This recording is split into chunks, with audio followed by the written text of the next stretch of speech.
কলকাতায় বাবা তখন শ্যামল শিলদার বাড়িতে রয়েছেন। সেদিন কোনো একটা একাদশী ছিল। আমি একাদশী করার ইচ্ছে রাখি, কিন্তু যতবারই চেষ্টা করি কোনো না কোনো ভাবে সেটা ব্রেক হয়ে যায়। আবার শুরু করি, কিন্তু আবার কয়েকবার করার পর ব্রেক হয়ে যায়। কখনোই কন্টিনিউয়াসলি যে বহুদিন ধরে করে যাচ্ছি সেটা আমার হয়ে ওঠে না। অনেক বছর ধরেই এরকম চলছে। আহ, কিন্তু সেই দিনটায় আমি একাদশী করছিলাম। বাবা, যখনই ঢুকলাম শ্যামলদাদের বাড়িতে, বাবা আমাকে দেখেই বললেন যে আজ একাদশী। আমি বললাম যে হ্যাঁ বাবা, আজ অমুক একাদশী। মানে বাবা আমার চেহারা দেখেই বুঝলেন যে আজ আমি একাদশীটা করছি। তারপর আমি দেখছি যে সব ভক্তদের চপ, মিষ্টি, রসগোল্লা, সন্দেশ এবং এটা ওটা প্রসাদ হিসেবে দেওয়া হচ্ছে। আমাকে শুধু আলু সেদ্ধ করে মাখা একটা খাবার দেওয়া হলো, প্রসাদ। সেটা খেতে খুবই টেস্টি। এবং বাবা দেখছি সবাইকে খুব সেধে সেধে মিষ্টি, চপ ইত্যাদি খাওয়াচ্ছেন। আমার যে ওগুলো খাওয়ার খুব ইচ্ছে হচ্ছে তা নয়, তবে আমি মনে মনে হচ্ছে যেন বাবা অ্যাটেনশনটা আমার দিকে নয়, অন্যদের দিকে, আমাকে দেখছেনই না বাবা। এইটাই আমি ভাবলাম। আহ, আমাকে বাবা কিছুই বলছেন না। আমার ডানে আমার বায়ে সকলকে বলছেন আরো নাও, আরেকটা নাও, কিন্তু আমাকে বলছেন না। তখন আমার সত্যি একটু দুঃখ হলো। কিছুক্ষণের জন্য আমি ভুলে গেছিলাম যে আজ তো একাদশী করছি আমি। কিন্তু বাবা তো অন্তর্যামী, বাবা ঠিক বুঝেছেন যে আমি কি ভাবছি। তখন বাবা এক গুরু দিদিকে দিয়ে আরেকজন ভক্তকে বলালেন যে আজ একাদশী তো, তাই যারা একাদশী করছে তারা আলু মাখা খাবে, আর যারা একাদশী করছে না তারা মিষ্টি, চপ ইত্যাদি খাবে। তো গুরু দিদির এই কথাটা শুনেই আমার মনটা আনন্দে ভরে উঠলো। যে বাবা আমাকে লক্ষ্য করছিলেন না তা নয়, বাবা সকলের মতো আমাকেও লক্ষ্য করছিলেন, এবং সেই জন্যই আজ আমাকে বাবা এসব চপ মিষ্টি এসব খেতে বলেননি। এবং যেহেতু আমি একাদশীটা প্রত্যেকবার করতে পারি না, তাই আমি তো সেদিন বাবাকে বলিও নি। কিন্তু বাবা আমাদের অন্তর বাহির সবই দেখেন, বোঝেন, সবকিছু মুখে বলে দিতে লাগে না। সেদিন বাবাকে দর্শন করে খুব আনন্দ পেলাম এবং খুবই আনন্দ নিয়ে বাড়ি ফিরলাম। এবারে শিলিগুড়ির কয়েকটা ঘটনা বলি। আমার মেয়ে শ্রীতমা শিলিগুড়ির নর্থ বেঙ্গল মেডিকেল কলেজ থেকে এমবিবিএস পড়ার সময় 5.5 বছর শিলিগুড়িতে থেকেছে। আমিও মেয়ের সাথে প্রথম 2 বছর একটা লজ ভাড়া করে থেকেছি ওদের মেডিকেল কলেজ এরিয়াতেই। সেই সময় ওই 2 বছরের মধ্যে বাবা দুবার শিলিগুড়ি এসেছিলেন। আর ওই আমার মেয়ে যে 5.5 বছর ছিল সেই সময় বাবা আরো বেশি 3-4 বার এসেছিলেন। তো তখন বাবার যে শিলিগুড়ির ভক্তরা, তাদের মধ্যে বিশিষ্ট ভক্ত মানে বাবার বিশেষ ভক্ত দেবাশিস রায়দা, জ্যোৎস্না দি, তারপরে ডক্টর এ.কে. বাসু ছিলেন তখন, মিসেস বাসু, ওনাদের সাথে আমার বিশেষভাবে আলাপ হবার সৌভাগ্য হয়েছিল। আহ তখন দেখেছিলাম যে শিলিগুড়ির ভক্তদের আন্তরিকতা, ভালোবাসা। মেয়ের তখন হোস্টেলের খাবার খেতে খুবই অসুবিধে হচ্ছিল। বাবা তো সকলের খাওয়া দাওয়া নিয়ে বাবা খুবই ভাবেন, কে কি খাচ্ছে, ঠিকঠাক খাবার দাবার পাচ্ছে তো, এইসব প্রশ্ন বাবা করেন। তো বাবা মেয়েকে দেখে জিজ্ঞেস করেছিলেন যে কিরকম ওখানে তোমাদের খাবার, কি খাও, কোথা থেকে খাও। তো খাবারের কোয়ালিটিটা একদম ভালো না জেনে বাবার খুব খারাপ লেগেছিল। বাবা তখন আমার মেয়েকে বললেন যে তুমি একটা রাইস কুকার কেনো, চাল ডাল সিদ্ধ করে খাও, আমারও আছে, আমিও অনেক সময় নিজের রান্না নিজে করি, তুমিও নিজে বানিয়ে খেও। 5.5 বছর অনেক লম্বা সময়। এতদিন তুমি যদি পুয়ার কোয়ালিটির খাবার খাও তাহলে তো হেলথ ভালো রাখতে পারবে না। তাই নিজে বানিয়ে নিও, নিজে বানিয়ে খেলে ভালো হবে। বাবা এভাবে মেয়েকে কিছুটা স্বাবলম্বীও হতে শেখালেন। তারপরে দেবাশিসদার বাড়ি, জ্যোৎস্নাদির বাড়ি, ডক্টর এ.কে. বাসুর বাড়িতে আমি আর আমার মেয়ে একদিন সেবা নিলাম। তারপরে দেবাশিস দার নাম্বারটা বাবা আমাকে বললেন যে এনার নাম্বারটা তুমি রেখে দিও, ইনি তোমাদের মেডিকেলের কাছেই থাকেন, শিব মন্দির জায়গাটার নাম, কিছু প্রয়োজনে তুমি এনার সাথে যোগাযোগ করো, ইনি তোমাদের হেল্প করে দেবেন।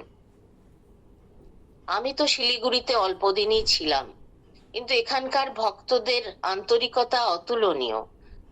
আমি থাকাকালীন বাবা যে দুবার এসেছিলেন, তখন ভক্তরা আমাকে আর আমার মেয়েকে এত আপন করে নিয়েছিলেন, যেটা বলার ভাষা আমার নেই।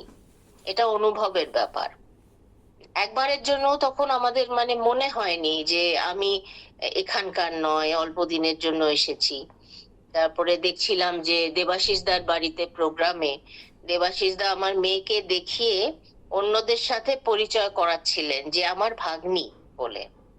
তো সেটা দেখে মানে আমার এত ভালো লেগেছিল, মানে আমি কি বলবো, বলে বোঝাতে পারবো না যে দাদার এই বোনের প্রতি এই স্নেহ, এটা মাধ্যম দিয়ে আমি পুরো বাবার কৃপা অনুভব করলাম। আর জ্যোৎস্নাদির আন্তরিকতা ও ভালোবাসার কথা তো আমি বলে বোঝাতে পারবো না। মানে দিদি বাবার খুবই স্নেহধন্যা। বাবা এবং বাবার ভক্তদের উনি অনেক সেবা করেছেন। কয়েক বছর আগে আমার মেয়ের ওইদিন জন্মদিন ছিল। আমি চাইছিলাম যে কেউ যদি একটু বাবার কানে এই কথাটা দেয় যে আজ শ্রীতমার জন্মদিন, বাবা আশীর্বাদ করো ওকে, এই কথাটা যদি কেউ একটু ফোনে বলে দিতে পারেন বাবাকে। কিন্তু আমি কিছুতেই এই কথাটা বাবা অবধি ফোনের মাধ্যমে পৌঁছাতে পারছিলাম না। তখন হঠাৎ মনে হলো যে একটা ছবি আমাদের হোয়াটসঅ্যাপ গ্রুপে শেয়ার হয়েছিল, তাতে জ্যোৎস্নাদি আছেন বলে মনে হলো। তখন আমি ভাবলাম তাহলে নিশ্চয়ই জ্যোৎস্নাদি আছেন বাবার কাছে। তখন আমি ওনাকে ফোন করলাম, বললাম যে দিদি আজকে আমার মেয়ের জন্মদিন, তুমি একটু বাবাকে বলো ওরকে একটু আশীর্বাদ করতে, বাবা যেন রাইকে শ্রীতমাকে আশীর্বাদ করেন। দিদি বাবাকে তখন এই কথা আমার কথা বলেছিলেন এবং পরে আমাকে ফোন করে সেটা জানিয়েও ছিলেন। আমি মানে অবাক হয়ে গেছি ওনাদের ভালোবাসা, ওনাদের এই আন্তরিকতা দেখে, যে কয়েকবার মাত্র দেখা হওয়াতেই এত অল্প দিনে এত আপন করে নিয়েছিলেন এনারা আমাদের। আমি এনাদের সকলের প্রতি আমি কৃতজ্ঞ, সকলকে আমি প্রণাম জানাই। আমাদের গুরুদেব শিবানন্দ বাবা তো জ্ঞান ভক্তির অফুরন্ত স্রোত ছিলেন। বাবা ওনার এই দীর্ঘ জীবনের প্রতিটি মুহূর্ত মানুষের সেবায় লাগিয়েছেন। বাবা নিজে আচরণ করে দেখিয়ে গেলেন যে কিভাবে আমাদের চলতে হবে, কিভাবে চললে আমাদের জীবন সুস্থ ও সুন্দর হবে, আমরা সবাই ভালো থাকবো। বাবা আমাদের লাইফটাকে সাকসেসফুল করতে গেলে আমাদের কিভাবে চলা উচিত, কি কি করা উচিত, কি কি আমাদের বর্জন করা উচিত, সব একদম ধরে ধরে দেখিয়ে গেছেন এত দীর্ঘ সময় ধরে। এবং যারা যেই যেই ভক্তরা বাবার সঙ্গ করতে পেরেছেন, মানে বাবার আশ্রমে গিয়ে থাকতে পেরেছেন লম্বা সময় ধরে, তারা সত্যিই ভাগ্যবান। তারা বাবাকে অনেক বেশি বুঝেছেন, বাবাকে ফলো করতে পেরেছেন। অনেকেই আছেন আমাদের এই পরিবারের যারা বাবার চরণ এবং আচরণ দুই ধরেছেন। বাবা তো ছিলেন করুণা ভালোবাসার ভান্ডার। যে যতটা পারে সে তার ক্যাপাসিটি অনুযায়ী বাবার থেকে নিয়েছে। যার যেরকম পাত্র, যার পাত্র যত বড়, সেই বাবার করুণা তাতে ততটাই ধরতে পেরেছে, ভরতে পেরেছে। ভক্তরা বাবাকে যখন দর্শন করতে আসছেন, বাবা আগেই তাদের সেবা নিতে পাঠাতেন এবং বলতেন যে যাও আগে সেবা নিয়ে এসো, তারপরে কথা হবে। 4 বছর বয়স থেকে বাবা বলছিলেন যে ক্ষুধার কি জ্বালা, খিদের যে কি জ্বালা, সেটা আমি মর্মে মর্মে বুঝেছিলাম। মা বাবা আমাকে তো ভাত দিতে পারেননি, ভাতের মার খেয়ে আমি বড় হয়েছি 4 বছর। তাই আমাদের দেশের গরিব মানুষদের ক্ষুধা জ্বালা দেখে আমার প্রাণ কাঁদে। একবার একটা ইন্টারভিউ শুনেছিলাম, বাবার ইন্টারভিউ নিতে এসেছিলেন বেনারসেরই ইউপির কোন চ্যানেল। তখন তারা জিজ্ঞেস করছিলেন যে আপনি যদি প্রধানমন্ত্রীকে কিছু বলেন, আপনার কোনো কথা বা আপনি কি চান, তাহলে আপনি কি বলবেন? তখন বাবা বললেন যে আমি বলবো যে আমাদের দেশ কৃষি প্রধান দেশই বলা যায়। এখানে কৃষকদের খুব কষ্ট, খুব গরিব তারা, এবং গ্রাম ভীষণ গরিব, গ্রামের উন্নতি দরকার।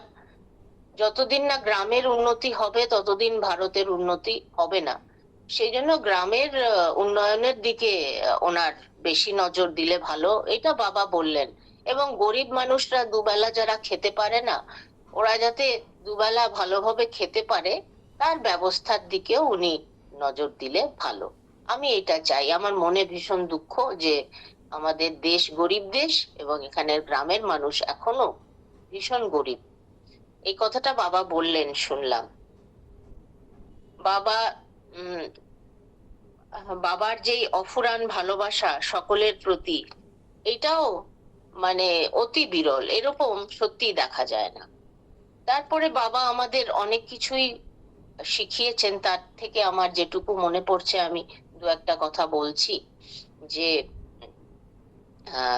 বাবা বলেছেন পরনিন্দা, পরচর্চা, পরছিদ্র অন্বেষণ এসব করো না, করলে তোমারই ক্ষতি।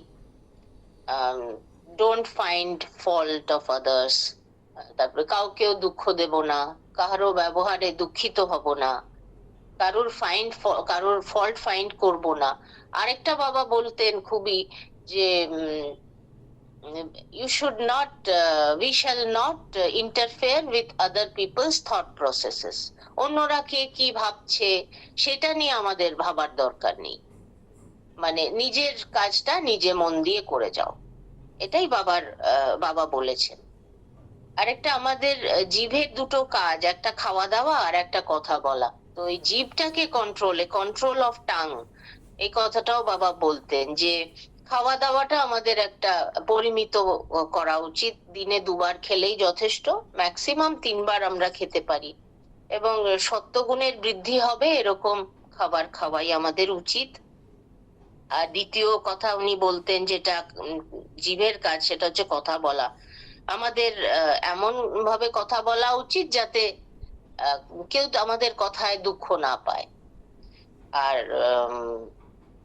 আরেকটা যে বাবা বলেছেন যে আনপ্রফিটেবল টক, আমরা যেন আনপ্রফিটেবল টক না করি, মানে যেই কথাতে আমারও কোনো লাভ নেই এবং যাকে বলছি তারও কোনো লাভ নেই, এই ধরনের কথাবার্তাগুলো প্রায় গসিপের পর্যায়ে চলে যায়। তো বাবা এটা বলতেন যে we should avoid unnecessary and unprofitable talk, এবং টক ব্রিফলি। আমাদের খুব ফেনিয়ে ফেনিয়ে অনেকক্ষণ ধরে একটা সাধারণ কথা নিয়ে থাকাটা ঠিক না, টক ব্রিফলি। তারপরে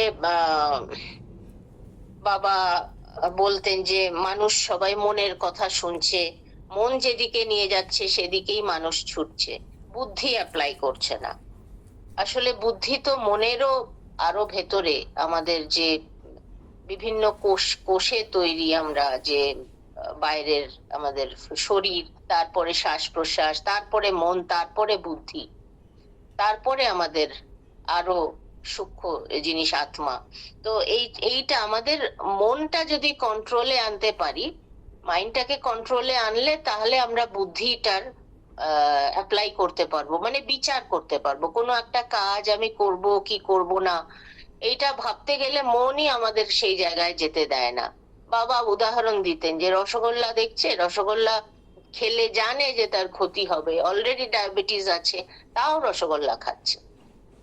তার মানে তার বুদ্ধিটা সে অ্যাপ্লাই করতে পারছে না। মাইন্ডই তার এত পাওয়ারফুল, বলবান হাতির মতো মাইন্ড, কিন্তু বুদ্ধি হচ্ছে মাহুত। বুদ্ধি অনেক অনেক, মানে মাহুত একটা হাতির কাছে কিছুই না। কিন্তু মাইন্ডকে ট্রেন করা যায়, মাইন্ডকে যদি প্রপার ট্রেনিং দেওয়া যায়, তাহলে কিন্তু বুদ্ধি সে অ্যাপ্লাই করতে পারবে। একটা হাতিকে যদি প্রপারলি ট্রেন করা যায়, তাহলে কিন্তু সে মাহুতের কথা শোনে। তো সেইটাই, আমরা যদি প্রপার ট্রেনিং দিতে পারি মাইন্ডকে। অর্জুন বলেছেন গীতায় যে মনকে ট্রেন করা মানে প্রায় অসম্ভব, বায়ুকে আটকানো, নিরোধ করার মতো। কাজে অর্জুন বলছেন এই কথা, কাজে কাজটা তো সহজ নয়, তবে ডেইলি প্র্যাকটিসের করলে এটা হতে পারে। বাবা বলেছেন যে well regulated and well disciplined life হচ্ছে একটা সাকসেসফুল লাইফ হওয়ার জন্য প্রয়োজন। বাবার লাইফটা ছিল well disciplined and well regulated. বাবাকে অনেকেই জিজ্ঞেস করতেন যে আপনার এর কারণটা কি, আপনার যে এত লং লাইফ এটা আপনি কি করে করেছেন। তো বাবা বলতেন যে আমাদের শরীরটা যাতে ভালো থাকে সেই দিকে আমাদের মন দেওয়া উচিত। শরীরের ভালো রাখার জন্য আমাদের এক্সারসাইজ করা উচিত, প্রতিদিন অন্তত 0.5 ঘন্টা হাঁটা, 0.5 ঘন্টা ব্যায়াম করা, কিছু ডিপ ব্রিদিং করা, পরিমিত আহার এবং সদ্ভাবনা, সৎ চিন্তা, সৎকর্ম, এইসব যদি আমরা করি তাহলে আমাদের লাইফটা সুন্দর হবে। আর গুরু কৃপা হি কেবলম, এটা হচ্ছে সবচেয়ে ইম্পর্টেন্ট, যে গুরু কৃপাটাকে তাদের বুঝতে হবে, ধরতে পারতে হবে, তাহলে আরো জীবন আরো সুন্দর হবে। বাবা এটা বলেছেন। আরেকটা কথা, এটা দিয়ে আমি আজকে শেষ করব, সেটা হচ্ছে সব কথার শেষ কথা, এটা হচ্ছে গুরু ইজ গ্রেটার দ্যান গড। ভগবান, এর আগে কিন্তু অনেকেই বলেছেন, যারা এর আগের মহাপুরুষরা বা অন্যান্যরা আধ্যাত্মিক লাইনে যারা অনেক দূরে গিয়েছেন, তারা বলেছেন গুরু কৃষ্ণ এক। গুরু বন্দনাতেও আমরা পাই যে মহিমায় গুরু কৃষ্ণ এক করি জানো, গুরু আজ্ঞা হৃদে সব সত্য করি মানো। গুরু কৃষ্ণ এক বলছেন সবাই, কিন্তু বাবা এটা প্রথম বললেন যে গুরু ইজ গ্রেটার দ্যান গড, মানে ভগবানের থেকে, গোবিন্দ থেকে, কৃষ্ণর থেকে গুরু উপরে। এটা কিন্তু বিরাট কথা। এর থেকে অনেক অনেক মানে মাইল্ড কথাতেও দেখা গেছে যে আমাদের সোশ্যাল মিডিয়াতে আমরা দেখতে পাই বিভিন্ন ইনস্টিটিউশন, যেগুলো আধ্যাত্মিক ইনস্টিটিউশন, আমি নাম না নিয়ে বলছি, ওখানকার সাধুরা যখন কোনো কথা বলেন, সেটা যদি অন্যদের মনোপুত না হয়, তাহলে কিন্তু সাংঘাতিক প্রোটেস্টের ঝড় ওঠে, মানে একদম সাংঘাতিক। সোশ্যাল মিডিয়ায় এখন ছেয়ে যায় সেটা নিয়ে, কেউ কোনো কথা মানলো না।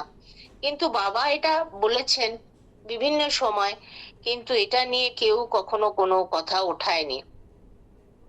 বাবা এটা নিজেও বলেছেন যে গুরু ইজ গ্রেটার দ্যান গড, এটাই হচ্ছে আসল জিনিস। কিন্তু এটা আমি বলছি, সবাই শুনছে, কেউ কিন্তু কোনো প্রোটেস্ট করছে না। তো এটা আমরা একটু ভেবে দেখার ব্যাপার, যে এত সহজও নয়।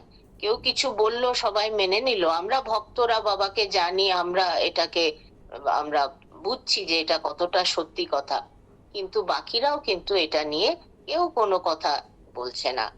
তো বাবা সকলের থেকে অনেক বেশি, অনেক বড় ছিলেন।